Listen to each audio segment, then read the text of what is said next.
Muy buenas tardes, Rodolfo Garbarino es mi nombre y hoy es el programa número 13 que tengo el gusto de grabar aquí en Hora 60 en el programa El Club del Ajedrez. En este primer bloque vamos a hablar de la actualidad del ajedrez en San Isidro, que se jugó el último fin de semana, un torneo relacionado por equipos de escuelas de todo el partido de San Isidro.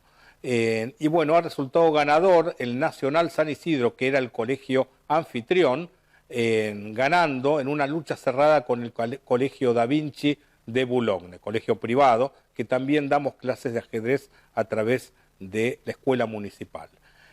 Participaron los diversos centros de cultura, también de San Isidro, y bueno, se ha impuesto en este caso, como el año anterior, por segundo año consecutivo el Nacional, que tiene entonces la Copa Challenger. Justamente en las próximas actividades que vamos a realizar, es un torneo que vamos a inaugurar este año, con la presencia de instituciones que van a venir de afuera, el Club Filidor de Morón, el club donde es justamente el coautor de mi último libro, de la apertura vienesa y justamente de la web Entrenando con Rodolfo, Daniel Brunstein. Brunstein es, digamos, socio de ese club, es el club más importante del oeste del Gran Buenos Aires, situado en Morón. Ese va a ser uno de nuestros visitantes. Otro de nuestros visitantes va a ser el prestigioso Club River Plate, en su sala de ajedrez, que, bueno, tiene un nivel muy alto, encabezado por su profesor Maximiliano Ginsburg y su delegado, el señor Enrique Arguiñariz. Nos van a visitar en el día 11 de agosto, posterior a la finalización de las vacaciones de invierno. En la biblioteca del Nacional San Isidro se va a hacer un torneo cuadrangular al ritmo 12+3 de incremento, pero va a tener la particularidad, este torneo por equipos, de tener en cuenta la diversidad de edades. Va a ser un representante de la categoría sub-10, otro de la categoría sub-14, otro de la categoría sub-18 y luego de edades adultas, uno sub-25, otro sub-45, yo voy a jugar seguramente en el sub-60, entre 45 y 60, y luego va a haber en mayor de esa edad. Va a ser 7 jugadores representando a San Isidro A, otro a San Isidro B, vamos a hacer 2 equipos, a ser la entidad anfitriona, y luego nuestros ilustres visitantes del Club River, uno de los más importantes clubes de la capital federal, y también estará el Club Filidor de Morón. Entonces, eso es para el mes de agosto, el día 11. Luego de terminado ese torneo de 12+3, se va a hacer un torneo Blitz de 3 minutos con 2 segundos de incremento entre todos los participantes. Van a ser 7 por categoría, 14, 28 jugadores, más alguno otro que va a estar en la organización como arbitrando o alguno que venga de acompañante. Va a haber un torneo de 30 y pico de personas de ritmo ultra veloz, de 3+2, para terminar ese día el evento. Ese día va a ser por la tarde a las 15 horas en el Colegio Nacional de San Isidro, y luego a continuación este torneo de partidas rápidas. Va a ser un día muy lleno de ajedrez de alto nivel, porque va a estar representado San Isidro con sus mejores jugadores de cada categoría. Posteriormente a ese torneo, está previsto en agosto, el día 25, el tradicional torneo por edades que se realiza en el Colegio Da Vinci, en donde por única vez en el año, que hicimos en el Nacional, que fue el último sábado, fue por edades por equipos. Este va a ser por edades individual en las categorías primarias y secundarias, pero creo que están divididas por edades creo que también sub-10, sub-14, sub-18 y mayores, en 4 categorías. Así que va a ser también un encuentro interesante. Nosotros habitualmente lo hacemos por niveles y no por edades, porque en los primeros años de la escuela municipal, en la refundación, me refiero hace unos 20 y pico de años, cuando dejamos de ir a todas las escuelas públicas y privadas para ir a los centros culturales.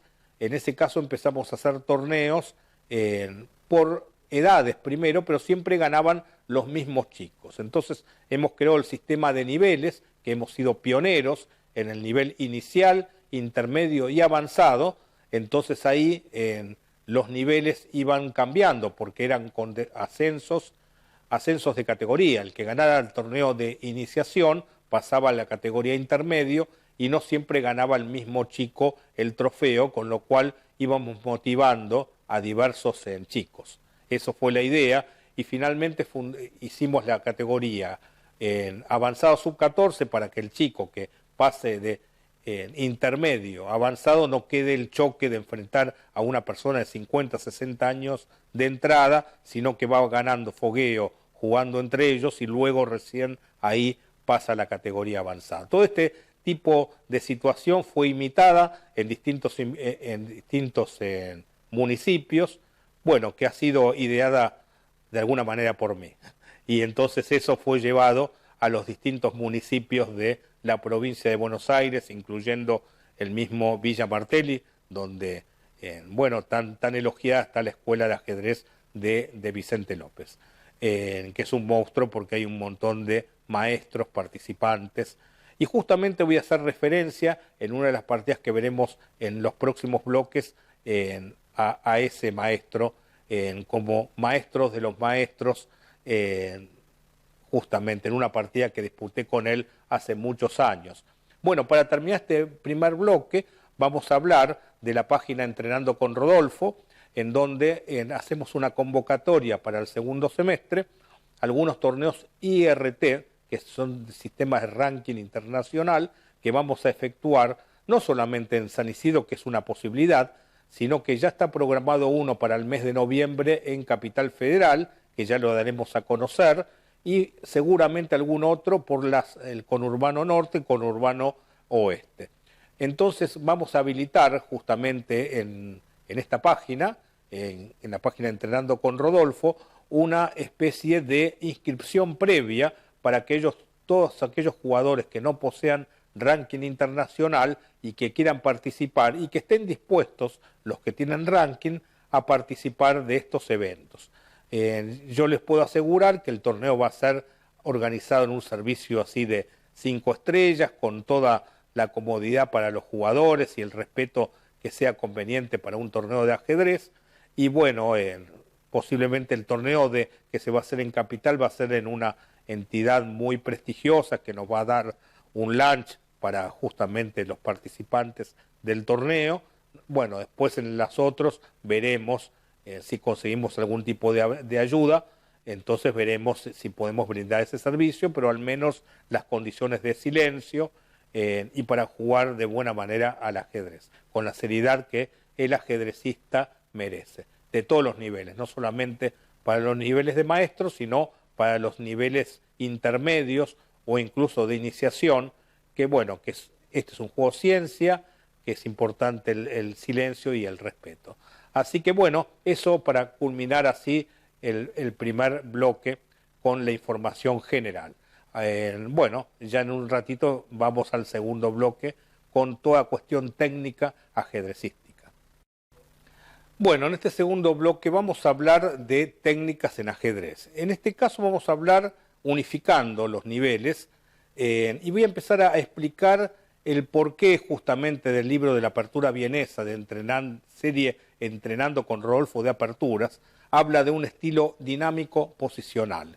Y justamente para llegar a ese estilo dinámico posicional, primero, ¿qué significa ese estilo dinámico posicional? Es un estilo que tiene en cuenta los factores estratégicos que nosotros estamos estudiando a través de los viejos videos que yo les voy mostrando, pero sin perder la iniciativa, el buscar permanentemente la iniciativa.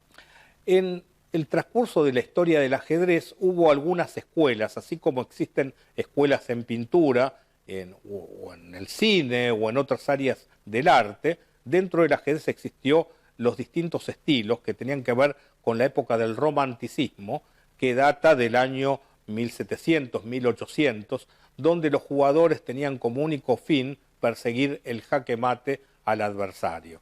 Y lo importante muchas veces era el producir una obra de arte que tenga belleza, incluso el jugador que estaba a punto de perder, llevaba muchas veces con hidalguía hasta recibir jaque mate. O sea, esto era como que terminaba siendo, al verse derrotado, como un colaborador de la ejecución de la belleza. Bueno, esto ocurría en el estilo romántico, donde había exponentes tales como Paul Morphy, o bueno, había otros anteriores inclusive, que han sido descollantes por entonces. Pero bueno, luego vino un estilo de juego más posicional a partir de la llegada de Steinitz, que fue el padre, considerado el fundador de la escuela clásica. Esto estamos hablando de comienzos de los 1900. Y luego, por 1920, 1930, aparecieron otros que levantaron la bandera del hipermodernismo. El juego clásico consistía en mayormente factores de juego posicional y también tenía que ver el tema del centro, que siempre la importancia del centro hemos mostrado que es gravitante en el juego de estrategia en ajedrez, pero también había otros, los hipermodernos, que dejaban el centro en manos del oponente para jugar contra ese centro y contragolpear. Bueno, entonces eran distintas escuelas. Yo creo que después no se ha hablado más de esto, pero en los últimos años aparece la escuela informática, en donde se ha transformado totalmente el juego del ajedrez a partir de los años 90, diría yo, a través de la llegada de Internet y de las bases de datos, y donde, bueno, anteriormente en la escuela rusa, te estoy hablando de los 50, 60, de los años 70 y 80, la información provenía de la vieja Unión Soviética y de los países del este, donde estaban los principales centros ajedrecísticos del mundo, y teníamos que esperar a la aparición del viejo informador ajedrecístico o revistas rusas como Yasmatic, que no llegaban normalmente acá, a lo mejor llegaba una después de un año, y ahí aparecían los grandes torneos que se hacían o en la Unión Soviética o en Europa del Este,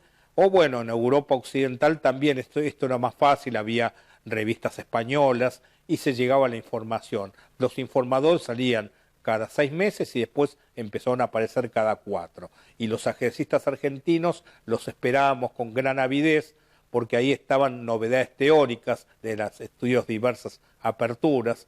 Y bueno, las aperturas vale decir que se estudiaban a través de los libros, a través de la informatización, de la información, justamente aparecen grandes bases de datos, pero en Internet pasa a ser un mundo enorme en donde al haber tanta información puede también hacer equivocar a los aficionados que no tienen un maestro que los pueda orientar. Justamente esto me lo decían algunos nuevos alumnos que habían pasado previamente por mucho Internet, mucho video de YouTube, que ahí, claro, ¿qué ocurre? Los videos de YouTube no hay, si no hay quien te dice qué es lo bueno y qué es lo malo, se puede consumir mucha información equivocada. Y entonces remontar la información equivocada es como jugar sin ningún tipo de guía al ajedrez, de haber leído los libros adecuados. Quizás se lee muchos libros que te prometen un mejoramiento rápido en ajedrez porque de pronto empiezan estudiando aperturas y conocen alguna trampa, pero no mejoran sustancialmente el juego en estrategia y en táctica. Eso es lo que te va a dar. El ajedrez es simple, tenés que saber calcular las jugadas hacia adelante y tenés que saber evaluar. Para saber evaluar tenés que saber de los factores posicionales. Entonces yo voy a hablar un poco en esta situación, hablando de todo esto, de cómo fue la evolución, no de la historia, voy a tomar mi juego, ya que están hablando con un jugador de alguna manera profesional del ajedrez, les voy a contar cómo fue mi llegada y cómo fue la transformación de mi estilo de juego para llegar a este juego dinámico posicional. Yo empecé leyendo a jugadores como Morphy, y bueno, y después de los jugadores clásicos me gustaban justamente los eminentemente tácticos, como Miguel Tal, que fue un jugador espectacular salido de la Unión Soviética, que no era tan dogmático, era el que se burlaba de de los dogmas y de las reglas y tiraba unos ataques demoledores entregando material. Se descubría finalmente que sus entregas de material posteriores a la partida eran erróneos, pero ante la confusión del rival siempre los terminaba derrotando. Se podía ver en algún momento de la combinación algún tipo de error. Bueno, de esa forma empecé jugando yo al ajedrez, con un estilo totalmente táctico, con posiciones diabólicas, en donde muchas veces estas combinaciones eran erróneas, pero basados en estos jugadores que eran realmente como unos héroes para todos los jugadores de ataque. Y yo creo que es la forma de iniciar jugar al ajedrez. Propongo siempre un inicio a través de las combinaciones, de la táctica, y después la transformación hacia el juego posicional. Una vez que nos dominemos el tema de la táctico, empezar a mostrar un poco más serio el estilo de juego, y ahí llegás al estilo dinámico posicional para no tener que entregar material y tener que justificarlo todas las partidas, pero sí jugar siempre con iniciativa, sin entregar nada, buscando siempre la ganancia de espacio, el mejoramiento de la posición, de los elementos estratégicos, pero siempre con un perfil dinámico. El tratamiento de un peón aislado, para darte un ejemplo, no podés decir que el peón aislado es débil. El peón aislado tiene dinámica en el medio juego al ocupar generalmente el centro y tiene problemas en el final porque si nos condenan a nuestras fuerzas a la defensa pasiva del peón, vamos a estar mal. O sea, todo depende de qué momento de la partida es y saber manejar estos elementos para dominar el juego en general, desde la técnica y desde la táctica. Es eso, el dominio general del juego hace que nos convertamos en jugadores completos. Entonces voy a mencionarles algunas partidas de mi vieja época. Hablando de el precursor del ajedrez en Vicente López, el maestro Jorge Laplaza, que luego de haber formado un montón de maestros como Miserendino, como Del Castillo, como me parece que también Guillermo Llanos, Guillermo Bianchi, Luciano Miranda y otros tantos que han salido del Club de Ajedrez Vicente López, fueron de alguna manera sus discípulos los que terminaron inaugurando la Escuela de Ajedrez de Vicente López a cargo del ingeniero Petrucci hoy y de otros grandes maestros como Oscar Pano, el gran maestro uruguayo Rodríguez, bueno, pues Sergio Slipak, que es de mi generación.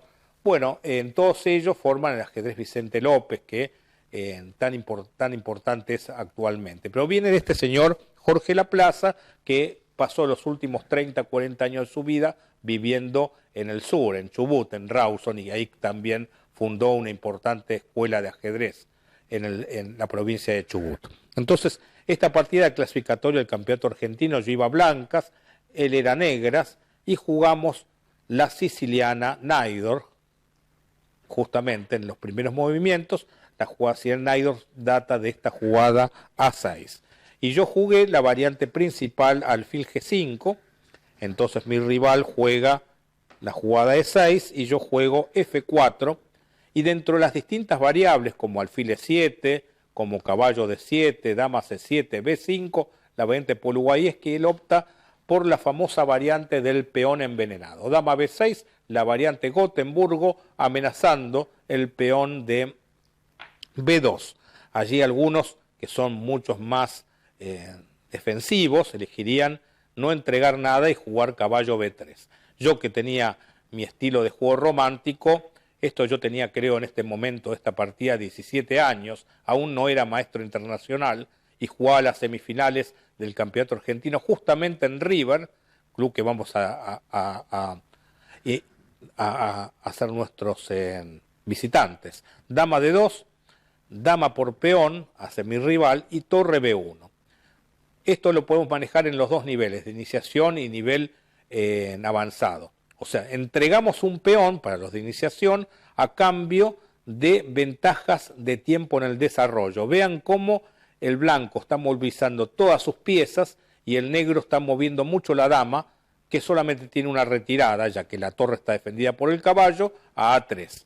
De esta posición hay un montón de información hoy en día. volviendo a la actualidad, que tenemos un montón de información en bases de datos. Por ejemplo, hay una que se llama ChessBase, que esa es paga, y bueno, y están las partidas actualizadas hasta el día de hoy, porque se va actualizando a diario, y todas las partidas que se disputan en el mundo están en esa base de datos. O sea que si, vamos a suponer, algunos de estos jugadores que hemos nombrado, en Slipak, de Villa Martelli, tocan en un campeonato argentino jugar con Rodolfo Garbarino, entra ChessBase y te pone Rodolfo Garbarino con negras o con blancas y te salen todas las partidas disputadas. Bueno, así se preparan los jugadores para los torneos, donde aparte de haber estudiado previamente estrategia y táctica, estudian a los rivales por las partidas que juegan y demás. Bueno, entonces esa es la última parte de que no hablan los viejos libros del ajedrez en la era de Internet, justamente la actualización teórica de las bases de datos, que eso ha hecho Internet todo un mundo globalizado, donde ya ahora ya no son los campeones mundiales salidos de la Unión Soviética, actualmente es Carlsen, justamente un jugador que no proviene de la Unión Soviética. Entonces el anterior había sido indio, este es noruego, y bueno, y así sucesivamente van a venir de todos los países del mundo. Quizás algún día tengamos un campeón mundial argentino, quién sabe si organizaríamos bien nuestro ajedrez. Potencial siempre hay. Bueno, vamos a ver, dama A3, E5, ganando un tiempo atacando el caballo. Se retomó con el peón, peón por, saca el caballo a D7 el negro. Y entonces aquí hago un movimiento justamente hecho por Michel Tal, caballo E4, y la mejor jugada de acuerdo a la teoría es H6 atacando el alfil. Y acá viene una jugada, bueno, que lo normal sería la jugada alfil H4, pero llevado, digamos, por alguna influencia que del mismo Tal, terminé haciendo una jugada diabólica. No retiré el alfil y puse el otro alfil para que me lo tome el otro peón, jugando alfil B5. Esto para llegar a un rápido enroque, y bueno, había algunas variantes interesantes. Por ejemplo, si A por B5, la idea principal es jugar caballo por B5, atacar dama, y hay una figura de mate, una vez que retire la dama al negro, de caballo C7 mate. Vean el alfil como corta la retirada del rey, y cómo con este jaque podríamos llevar a un mate. Entonces lo que ocurre es que acá, para ser verdad, la teoría actualizada te dice que el negro le conviene entregar todas estas piezas menores a cambio de la dama. Y ahí es donde la situación estaría confusa. Bueno, todo esto no se dio, pero era sumamente interesante. La sorpresa que le causaba a un jugador, digamos, que no está preparado, la jugada alfil B5, es tremenda. Tal es así que yo esta posición se la había jugado a quien era por entonces, si no era el 1, era el 2 del ajedrez argentino, Miguel Ángel Quinteros, que era aparte muy amigo de Bobby Fischer, y luego ha traído Kasparov a Argentina. Este gran maestro yo le había jugado en algún torneo semirápido en el club argentino esta jugada alfil B5 y le había ganado, sorprendiéndolo, yo siendo muy joven. Y después me dijo en el Panamericano Juvenil que yo gané a los 18 años y con el que logré el título de maestro internacional en San Pedro de Jujuy, donde jugábamos los campeones juveniles menores de 20 años de cada uno de los países de América. Y él estaba jugando el Panamericano de mayores y jugaba contra el jugador de Brasil, gran maestro, Sun Geneto, la partida decisiva, y me sentí muy honroso que había venido a mi habitación a preguntarme cómo era esta línea para jugar él con blancas, con este gran maestro brasileño. Y le ganó esa partida y creo que había sido campeón o subcampeón de ese torneo producto de esa partida contra este jugador brasileño, que era por entonces el 1 en actividad, porque ya no jugaba Mekin, que llegó a ser el 3 del mundo, estuvo muchos años sin jugar, ahora volvió ahora de grande, pero Sun Geneto justamente era joven, tendrían 30 años por entonces, yo tenía 17, ellos jugaban en el Panamericano de mayores, ahora el que dejó de jugar es Sun Geneto, y Quinteros y volvió a jugar el prestigioso Mekin de Brasil, que en la época de Pelé decían que eran los deportistas más grandes de Brasil, Mekin y Pelé, justamente. Entonces en H6 hace alfil B5 y tomaron el otro alfil. Bueno, el otro alfil yo me confundo porque yo lo quería sorprender, producto de mi inmadurez de tener 17 años, era muy eléctrico, y la jugada teórica, que incluso se lo había señalado al maestro Quinteo, o sea, torre B3, la dama, por ejemplo, tomaba, y la jugada dama C3 amenazaba al alfil, que estaba en indefenso, y la dama no tiene jaques por la última línea, y el desarrollo del blanco es demoledor, y debería ganar la partida. Pero yo, jugando rápido, opto por una jugada que es novedad teórica y hago enroque. Y después de jugar me doy cuenta que cometo un error, que salgo de la teoría. Entonces comienzo a pensar con más seriedad, pero ya remontando la situación con inferioridad. O sea, que el cazador quedó cazado prácticamente. Ahora mi rival tenía una pieza de ventaja y un peón. Tenemos un gran desarrollo de piezas y él toma la segunda pieza en este momento. Y entonces hago caballo por peón atacando dama, y lo que tenía era un jaque en D6 y una entrada con una posible torre o un doble en la casilla F7. Entonces mi rival, con buen criterio, juega alfil C5 jaque, el rey se retiró y me propone el cambio de damas con dama E3. Entonces, caballo de B a D6, yo decía, bueno, va a entrar de alguna manera ahora la dama, y él opta por jugar rey F8 y torre por F7, se va el rey a G8. O sea, se ha entregado un material muy importante, hay dos piezas de más, y el rey, bueno, se ha escapado y tiene una casilla de escape en H7. Para ser sincero, la partida venía en una mala situación. Y entonces aquí opté por situaciones ya directamente extremas. Pues al tener dos piezas de menos, seguimos con el ajedrez romántico y juego caballo por alfil. Esto significa entregar la dama. Él puede jugar dama por D2 ahora. Si él tomaba el caballo, vamos a suponer con la dama, iba a venir dama por G5 con la amenaza de mate en G7. Entonces él opta por comer la dama y yo juego caballo por E6. Se entrega la dama limpia como si nada. El blanco, con estas tres piezas, la torre, los dos caballos, amenazan mate en una con torre por G7. Entonces, bueno, yo creo que la posición debe estar perdida. Si hoy se lo ponemos esto a la base, digamos, al Fritz o a un programa similar, te dice rápidamente juego ganado, ¿no? Para el negro. Entonces, me imagino que debe haber varias formas de hacerlo. Él juega torre H7, defiende el mate, y con la otra torre, la que falta incorporar al juego, se dobla y el blanco amenaza la torre a F8, caballo por F8 y torre por F8 mate. Vuelve a renovar la amenaza de mate. Así que mi rival, ahí confundido por la situación, opta por dama F4 para a la vez amenazar mate con dama por H2. Esto lo hace porque tiene una abrumadora ventaja material y entrega a la dama, caballo por dama, peón por caballo. Si ahí contamos nuevamente el material, nos encontramos caballo y caballo compensado, torre y torre compensado, torre y torre compensado, dos piezas de ventaja para el negro a cambio de un peón, porque hay 5 contra 4. Es mucha ventaja, son 5 puntos, equivale a una torre.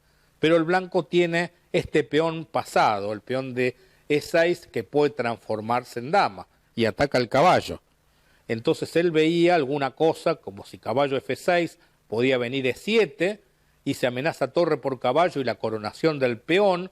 Y bueno, a todo esto el tiempo lo estaba presionando, porque el ritmo de juego era 2 horas 40 jugadas y 1 hora 20. La partida se terminó en la jugada 30. Estábamos por la 20 y pico y a él le quedaban 2 minutos, 1 minuto. Me acuerdo ese día, yo representaba un club barrial, que yo estaba por ir a jugar. Sí, había un montón de gente que me estaba mirando, de mis amigos, gente que empezó a jugar ajedrez en las barrancas de Belgrano y habían pasado ya 10 años y me acuerdo cuando terminó la partida recibí una ovación de parte de ellos, y bueno, no es habitual tener espectadores en una partida de ajedrez, pero en ese caso fue así. Entonces, mi rival jugó torre H6, entregando el caballo, pero yo estaba con ganas de que este peón llegara a la gloria y coronara. Entonces hice E7 amenazando la coronación y el torre E6 dispuesto a que si viene peón 8, dama, sigue torre por dama, caballo por torre y rey por torre. Pero entonces ahí la torre de 1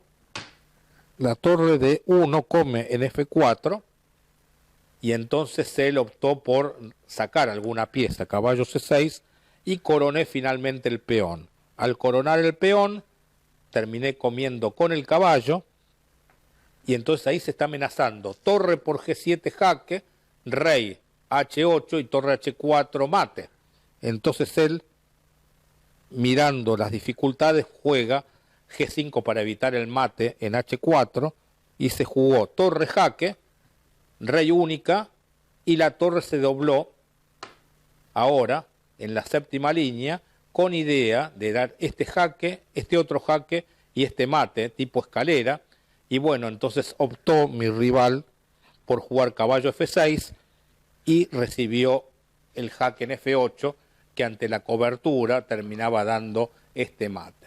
Bueno, esta fue una partida típica del estilo de juego romántico, que se daba mucho por los 1800 y después, digamos, los admiradores de esos jugadores tratábamos de imitar en nuestras partidas, pero te estoy hablando de los años 70 y pico, 80, que fue como empecé a jugar. Después, bueno, podemos hablar de otra partida romántica, voy a mencionar, pues tengo varias para mostrarles, puedo ver Garbarino Servat, que no estoy seguro si ya la hemos efectuado en alguna oportunidad, puedo mirar Sena Garbarino, que en el Mundial de menores de 26 años, vamos a ver esta por las dudas que la otra la haya mirado. Esta también está en el libro El Maestro de Ajedrez. Vamos a ver esta partida, donde se jugó en el Mundial de menores de 26 años en San Juan de Puerto Rico, en que salimos segundos. Ese año había sido de Inglaterra, que había sido campeón, y otro año habíamos vuelto a salir subcampeones, en ese caso de Holanda. Y después jugué otro Mundial de menores de 26 anterior a estos, en Chicago, en donde sí jugaban los mejores equipos del mundo, porque ahí era un torneo de los anteriores a nivel sudamericano o latinoamericano, más estos países europeos.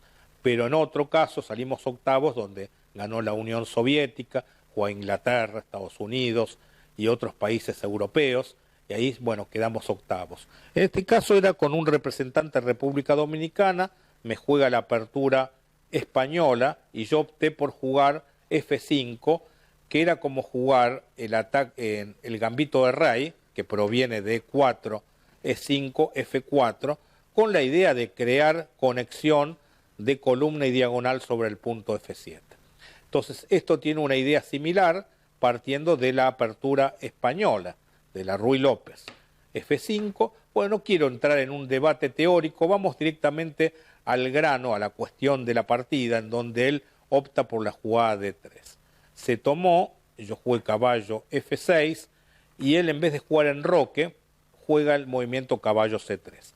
Esa jugada permite, digamos, porque si, por ejemplo, en roque, antes de que apareciera la jugada de gambito con alfil C5, se jugaba D6, y entonces esta posición, que puede llegar el blanco, de alfil por caballo, alfil por alfil y caballo D5, va a estar deseoso todo el tiempo el negro que por favor este caballo que vale 3 contra el alfil de casillas negras que vale 3, por favor que nos cambien.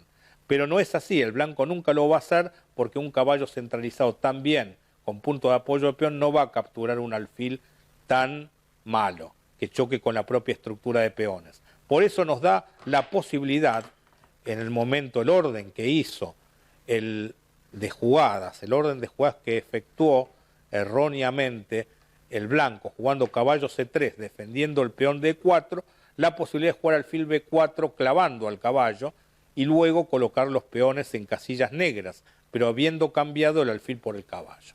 Entonces la partida continuó con dama D3, D6, y una vez que enrocó, que desclavó el caballo, es el momento de alfil por C3 y dama por C3. Entonces ahí se amenaza el peón de C6, que fue defendido por alfil D7. Entonces el blanco defiende el peón central con torre E1, tras enroque vino un jaque en C4 de alfil que fue el rey a H8. Entonces vino B4, el blanco empieza a atacar en el flanco dama. Yo a muchos alumnos les digo, bueno, hay que mirar siempre qué quiere hacer el rival. ¿El rival quiere jugar B5? ¿Nos preocupa o no nos preocupa? Si nos preocupara, jugaríamos A6. Y si no nos preocupa, hay que dejarlo expresar al rival y seguir nuestro plan y hacer que su expresión, que no sea tan buena, bueno, justamente lleve a pérdidas de tiempo y que nosotros mejoremos nuestra posición. Yo tenía pensado pasar la dama por E8, incorporarla al ataque vía G6, H5. Y si nos tocan el caballo puede incorporarse al flanco rey también. Entonces por eso no evitamos de modo alguno las intenciones del rival. Él juega dama B3, me pregunto, ¿para qué? Para saltar caballo G5 y dar un doble. Bueno, en ese caso, o un jaque en F7, tendríamos la jugada caballo D8. Entonces sigamos nuestro plan y cuando venga caballo G5 evitamos y luego expulsamos, cosa que tampoco hizo. Ahí comunicó las torres, si querrá volver a B5, que haga B5. Seguimos con lo nuestro y con caballo G4 estamos mirando el punto débil en F2, en H2 y estamos mirando un posible torre por caballo seguido de dama por H2. Entonces él lo frena con H3 y ahí yo me sumergí a un gran cálculo de jugadas, que quería saber si la jugada caballo por F2 era errónea o era correcta. Si fuese errónea, podíamos retirar el caballo a H6 y así amenazar la simple, alfil por H3 y a G por H3, torre por F3. Entonces el caballo terminó capturando en F2, dejando clavado el caballo de D4, el caballo de F3. Eso permitió justamente la jugada caballo D4 atacando la dama y presionando el punto F3 con las tres piezas negras, el caballo, la dama en diagonal y la torre en de F8. Por eso el blanco debe permanecer con la dama en D3 sosteniendo el caballo. Yo aquí me puse a pensar mucho la jugada torre por caballo y yo veía que las combinaciones daban, a excepción de una de las retiradas del rey. Entonces hay que ser objetivo. Si todas me dan esta con la entrada del alfil, jaque y mate, ¿no es cierto? Veíamos esta secuencia. Después veíamos que si él fuera a G1, jaque, se va, caballo por F3 y amenaza mate en H2 y mate en H3. Tampoco era una solución para salir de ese jaque. Entonces a G2 tenía como mínimo alfil por H3, rey G1 venía jaque y mate, y si va a la columna mínimo descubierto y ganancia de dama. Entonces veíamos que mayormente todas estas situaciones llegaban a la situación del mate. Entonces el problema era que si fuera el rey para arriba, entonces había un jaque, había un retorno. Bueno, no era muy claro esto último, entonces opté por una situación intermedia. En el momento de llegar a esta posición, opté por el jaque en H5, de modo tal que si hace G3 se puede capturar y queda el problema del caballo sin punto de apoyo de peón mirado por torre y caballo. Entonces él retira su rey, si va para atrás volvemos al torre por caballo pero con el rey a G1 o en F1.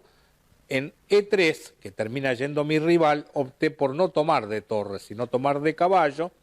Y ahora no hemos entregado aún la torre aún permanece. Entonces terminamos desguarneciendo por completo al rey porque vimos el remate. En este caso, la jugada que parece ser la conveniente, que significa llevar más piezas al juego, no era la más exacta. El jaque, si va al centro, termina en mate, si va hacia el rincón, podemos sumar más piezas al ataque, por ejemplo, pero ahí hay un dama por alfil, dama por dama y rey por torre. Y hay un montón de piezas contra la dama. Entonces aparecía otro camino, siendo el más adecuado para finalizar el juego. A torre por peón no era jaque, sino que fue dama por peón jaque. Y ahora, donde vaya el rey, recibe mate. Si el rey va a F2, lo acomodamos para luego terminar recibiendo un hermoso mate incorporando el alfil. Entonces terminábamos siempre con una situación de mate forzado, por si el rey va hacia atrás, le terminamos incorporando la torre. O sea, todas estas partidas son del estilo romántico, del estilo de búsqueda del mate a ultranza. Bueno, en otro bloque vamos a ver el estilo de juego más dinámico posicional. Bueno, ya volvemos. Bueno, en este último bloque de este 13º programa vamos a ver la transformación del estilo después de algunos años, entre mis 30 y pico, 30 años o 20 largos y bueno, y hasta la actualidad, convertido en un jugador ya de un estilo dinámico posicional, sin entregar material, tratando de tomar la iniciativa, pero por conceptos más estratégicos y basado también en la táctica, pero sin entregar en el todo o nada. Como dirían los psicólogos, siempre el todo o nada es mala, hay que buscar los términos medios. Siempre el término medio no es el Boca River, sino es el medio, no son los fanatismos, sino está en el medio de las cosas. Así es como terminé comprendiendo que la vida tiene que ver con el ajedrez en la filosofía que nos permite este milenario juego. Esas dos primeras partidas, vale decir que están en el libro El Maestro de Ajedrez, que fue mi primer manual descrito, que tenía que ver con mis clases desde el punto de vista estratégico, en el que estudió muchos jugadores importantes de nuestro medio. Y luego, en los últimos años, de los últimos cinco años que hice el resto de mis libros, los otros 6, uno de los libros que escribí, los únicos soy autor único, en El Maestro de Ajedrez, y este otro, continúa y permanece en el Gimnasio de las Neuronas, el ajedrez. En este caso está una partida un poco más moderna, disputada el año 2003, contra Sandro Mareco, que es el jugador número 1 de la Argentina de la actualidad, por ranking y por nivel de juego. Es un jugador también de gran dotes tácticas, que lo tiene todo, grandes dotes tácticas, luego él manejó el tema de estrategia y es un jugador dinámico, estratégico, gran estudioso de las aperturas y ahora incluso entrenado por quien fuese el jugador 3 o 4 del mundo, un erudito finalista como Ulf Andersson. Yo creo que Sandro está para cosas mayores, para aspirar a estar entre los primeros lugares del mundo. Tal es así que ha llegado a ser el jugador número 80 del mundo, cosas así. Son jugadores sin límite. Yo lo agarré a Sandrito con un jugador de ascenso que tenía 17, 18 años. Después me tocó jugar en la final Blitz y me ganó con su gran prestancia y su juego, digamos, dominando todas las esferas del juego. Bueno, veamos esta partida. Cuando él estaba ascendiendo, me toca jugar. He tenido la posibilidad de medirme con muchos jugadores que estuvieron en ascenso. Inclusive le he ganado a Kovalyov cuando tenía 14 años, que llegó a jugar el último mundial de ajedrez, que fue eliminado medio fuera del tablero, que es un gran jugador, que estuvo radicado en Argentina. Me ha tocado jugar con muchos, con Spangenberg, con Sarnicke, en el momento de ascenso, generalmente con buenos resultados, en estos casos con estos jugadores que han sido los tops. Bueno, E4, juega Sandro, y entramos en una línea teórica de la misma Ruy López, que hemos dicho anteriormente, yo era especialista en la jugada F5, y él opta por la variante principal, y yo salgo de los caminos trillados de F por E4, y juego una variante totalmente secundaria, y él entra dentro de la jugada secundaria en todo el camino teórico. Pareciera estar también arriesgando, jugando este tipo de líneas, pero yo las tenía bien visto, y este caballo por E5 lo hace para recuperar finalmente la pieza con este D4. Entonces yo tenía mirada esta línea secundaria y mirada justamente con el tema de la informática. y tenía estudiado toda esta posición y la enciclopedia por entonces llegaba hasta acá y decía ligera ventaja del blanco, no, clara ventaja del blanco, y yo creo que es una ligera ventaja. Después de todo este camino, es verdad que el blanco queda con mejores piezas, después de toda esta situación se recupera el peón en C2 y vean la situación, quedamos 5 peones por bando y la ventaja del blanco consiste en este centro abierto, en tener mejor dispuestas sus torres y mi dama va a quedar algo mal ubicada. Pero si vamos a las estructuras de peones, notamos que no hay debilidades estructurales. Es muy sólida la estructura del blanco y del negro, hay 5 peones por bando y hay una mayoría de peones del negro en el flanco dama de 3 contra 2, mientras el blanco tiene mayoría del otro sector del tablero, 3 contra 2. Siempre es preferible al haber damas tener una mayoría del flanco dama, ya que los peones del flanco rey no se van a poder movilizar con facilidad hasta el rey en ese sector. En cambio, los del flanco dama se pueden movilizar sin mayores riesgos. El negro retira la dama apuntando a la dama adversaria. Es verdad que queda una torre mal ubicada en A8 provisoriamente, pero la idea es jugar C6 y cambiar las damas y luego, bueno, tratar de empezar a jugar la mayoría, el avance de la mayoría de peones en el flanco dama. El blanco tiene una dama centralizada, mejor ubicada que la dama negra, pero si logramos cambiarlas, esa ventaja dejaría de existir. Entonces sería equilibrado y luego sería cuestión de enfrentar las torres en la columna. Bueno, yo deseaba ganar hasta este joven adversario que no sabía que iba a ser el jugador que luego fue. Y él también me quería ganar, pues estaba en ascenso y decía, bueno, a este hombre le tengo que ganar, está medio inactivo, le vamos a tratar de ganar para subir el ranking.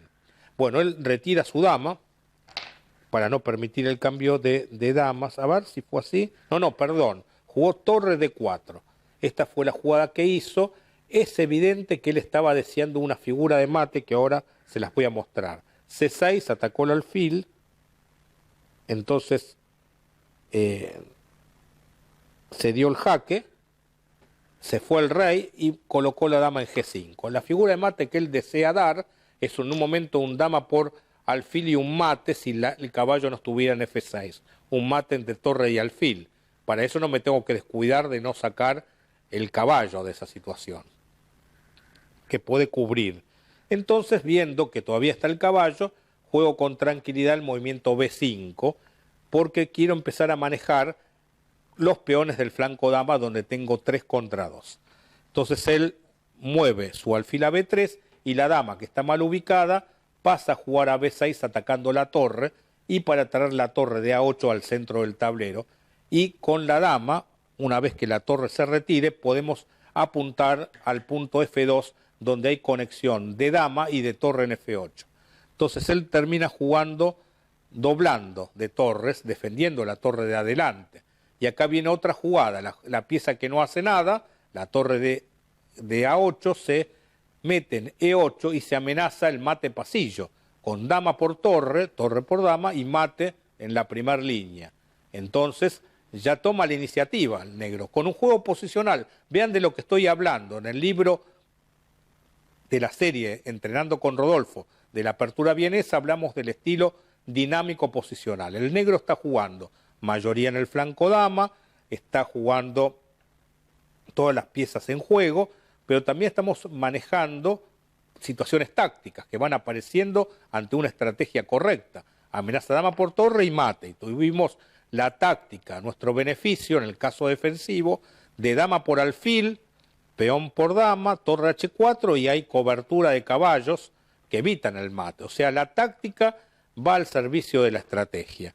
Entonces, ¿qué ocurre? Dama D2. Finalmente la dama cree que ya no está haciendo nada en el ataque y trata de recluirse al centro del tablero. Y ahí sigue el plan del negro, de la mayoría de peones del flanco dama. Ataca la torre atacó la dama defendida por la dama propia, la dama vuelve a regresar a B8 desde donde defiende el peón de B5 y estamos ya mirando jugadas como B4 atacando el caballo, caballo mueve y caballo E4 ataque doble a la torre y a la dama.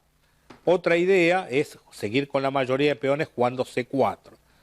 Bueno, el blanco frena con F3 el ataque doble y la jugada C4 ataca al alfil. Entonces el alfil se retira a C2 y acá viene una muy buena jugada negra. Alfil D3, jugada táctica de interposición de la defensa.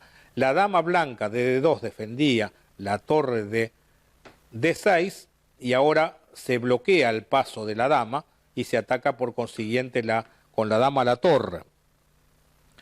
El blanco optó por jugar torre C6 prácticamente de las pocas que tenía, y entonces ahí vino la jugada B4, atacando el caballo. Si el blanco hace alfil por alfil, hay que tener en cuenta peón por caballo atacando dama, seguido de peón por alfil. Gana 2 piezas en este caso, ¿no? O sea, gana una a cambio del alfil de D3. Entonces el blanco retiró el caballo E4 y ahí simplemente por el camino de la simplificación dejamos con problemas a la torre en el aire de C6, que no está defendida por ninguna pieza, y ante la jugada dama B5, ahora la torre no tiene más retiradas que 2, en D6 y en C7.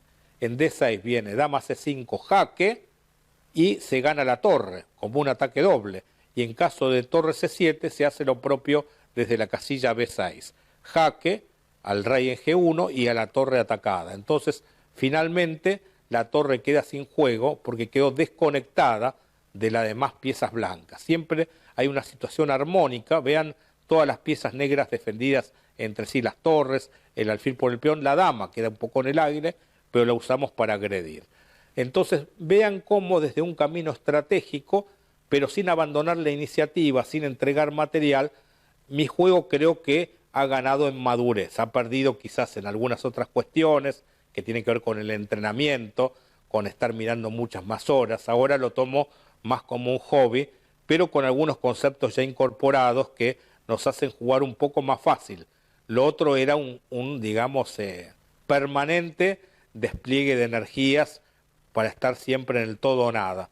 Bueno, eso tenía que ver con los estilos de juego, el estilo romántico de los años 1700, 1800 y después de otros jugadores como Alexander Alekhine, que manejaba un estilo de juego posicional pero agresivo, o como otros jugadores como Bobby Fischer, que también era de esas características. Y bueno, Kasparov tenía los dos estilos. Podía ser un jugador, los tres, unido a la tecnología, a la alta tecnología, un jugador de iniciativa, que por ahí entregaba un par de peones para tener juego dinámico, pero también, digamos, te jugaba posicionalmente, con agresividad, y te jugaba en toda la cancha, en definitiva. Bueno, esa es entonces la evolución de mi juego y de los caminos de las diversas escuelas de ajedrez. Espero que les haya gustado. Hasta la próxima.